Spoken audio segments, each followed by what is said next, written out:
Good morning. It is 11:06 on the Talk of Chicago, 1690 WVON. Again, my name is Perri Small, and you are listening to Midday Madness. This is a story, this upcoming story is really kind of near and dear to my heart. I haven't been to a high mass, which is a Latin mass, in years. And I kept putting it off and putting it off. And I said, you know what? I want to go to a high mass. They're really beautiful. And it just takes me back to my youth when I was confirmed and when I was my first Holy Communion, all of those sacraments that we as Catholics do. And so I kept putting it off. I said, one Sunday, I'm just going to go over there to Christ the King Catholic Church, which is located in the Woodlawn community. Beautiful church. I haven't ever been there, but I've seen pictures of it. And everybody says that you won't find a more beautiful church, Catholic church, as this is.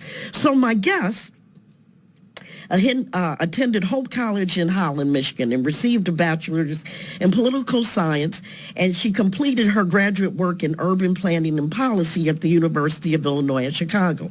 She served as executive director of the Southeast Chicago Chamber of Commerce, and she helped the organization by developing and aiding the community's local economic development efforts, and also she was the founder and executive director of Youth Choice, and I love this, an organization that sought to educate and empower youth to make healthy choices by providing career development and healthy lifestyle programs and activities. So she is a much needed member of the Black community and has been a great partner for many people, and her name is Jennifer Blackman. But she's going to tell us a little tale, a yarn of a Catholic church that deserves even landmark status.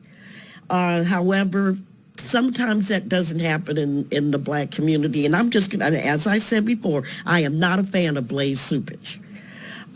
For me, he is as rotten as Cardinal George. And I just feel that's the way I feel about it.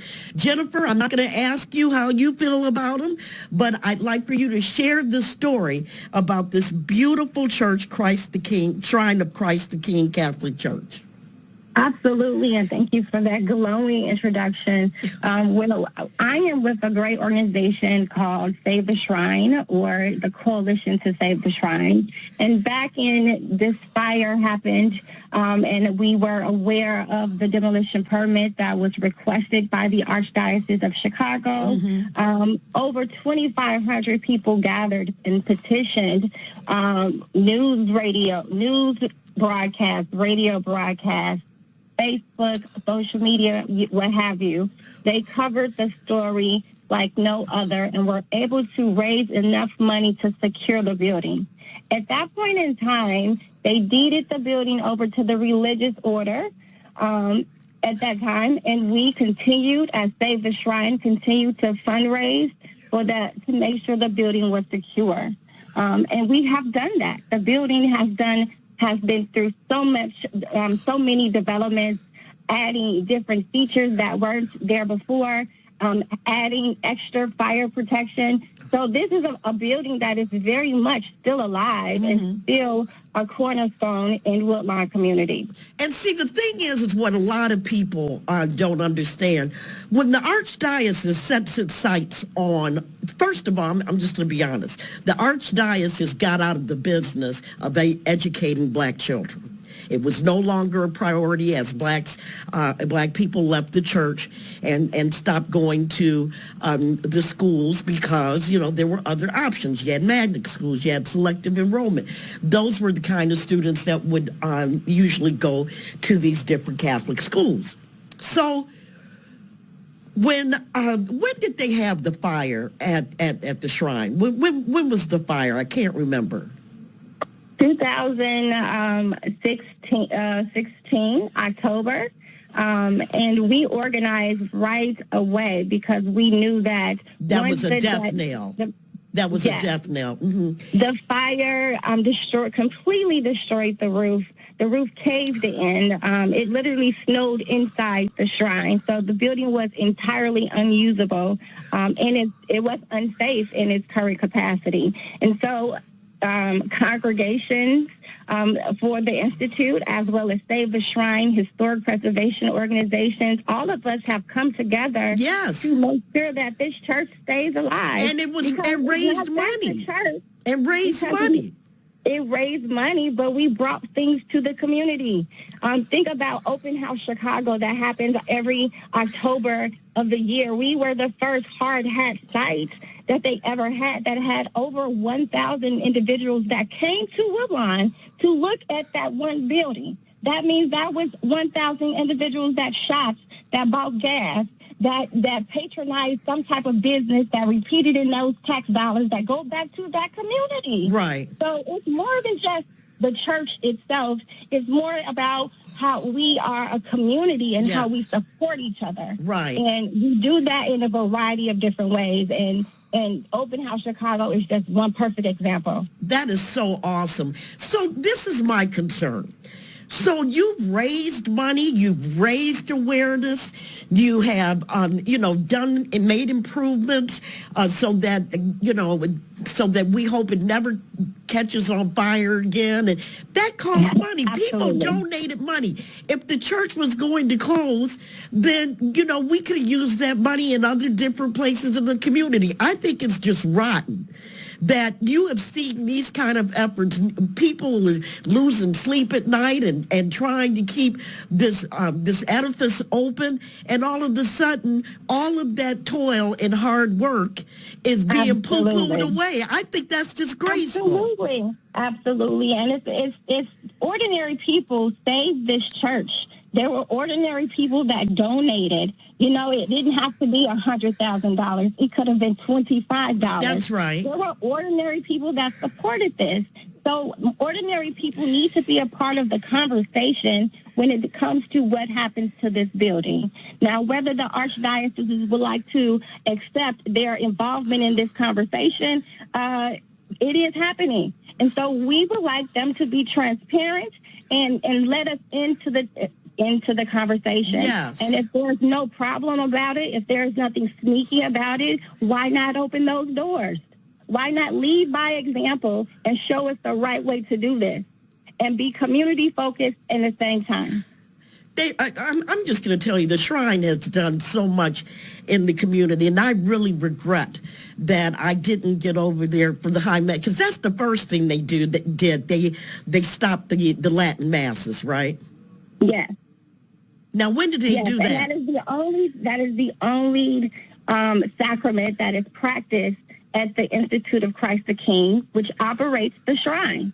So by stopping Latin Mass, you stop their business. You stop their ability to operate. You stop their ability to fundraise with the trust and honesty that this building is going to be finished.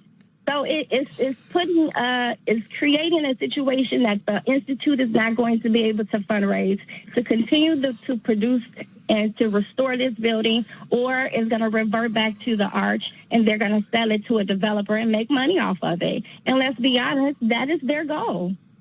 Yeah, and the fact that they don't want to serve that community anymore. Let's keep it real. Exactly. They're not considering the fact that this is a part of the community and that people gave generously what they could in order to save this mass. And isn't it one of the last churches that do High Mass? Absolutely. The last church in the Chicago location. Wow. 773-591-1690. Now, you got a lot of press on this issue last week. You got a lot of press. What has been the response of the Archdiocese since then? I personally feel that they have denied any conversations. And especially, I'm offended because it makes it seem like Save the Shrine has not been honest. and that we're withholding the truth. Yes. And actually we're telling the truth. The story broke July 16th, and multiple articles following July 16th. So this sign on the door July 31st is not a surprise to anyone because the story had already leaked from the Archdiocese. We have confirmation from other preservation community organizations that they have had conversations with the Archdiocese and the Institute, and they are trying to work the situation out. But in the meantime, there has been no identification of what happens to this historic landmark. So in the case that the Institute is no longer able to operate Latin Mass, what happens? What motivation do they have to stay right there in Chicago in Woodlawn? Well, let and me if ask they you move, this. They take those dollars with them. People come from all over to experience this Latin Mass, right? Yes. All over. From the west suburbs, south suburbs. People drive multiple hours to be a part of not only Mass, but a part of every activity at the church. We hosted carols and candles, holiday events, and had the choir come and do outreach to the community and give back.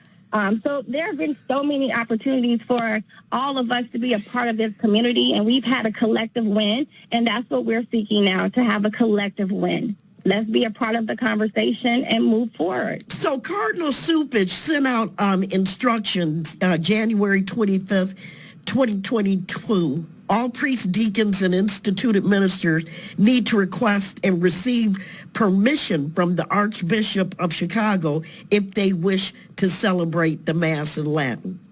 The Cardinal listed several conditions that need to be met in making such requests, most of them dealing with recent reforms in the church.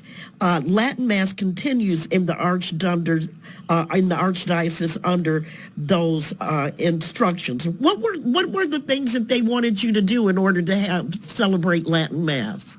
You know, honestly, I can't even answer that question. Save the Shrine is a secular organization. We are for the betterment, the restoration of that one building. Right. So we are not affiliated with the religious order that operates it.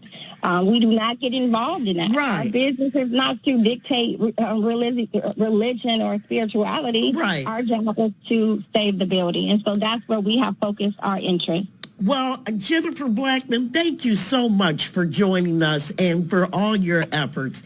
I'm sure there are people that are really indebted to you for, you being such a vocal spokesperson for the Shrine. Thank you. Keep up the good work. Thank you so much for having me, and #See the Shrine. All right. Now, Shrine of Christ the King is at 6401 South Woodlawn. It is really something to behold. It's 11:19 on the Talk of Chicago. We're going to wrap up. I'm going to open up the phone lines before Black Houses Matter comes on with Maria Pappas, 773-591-1690.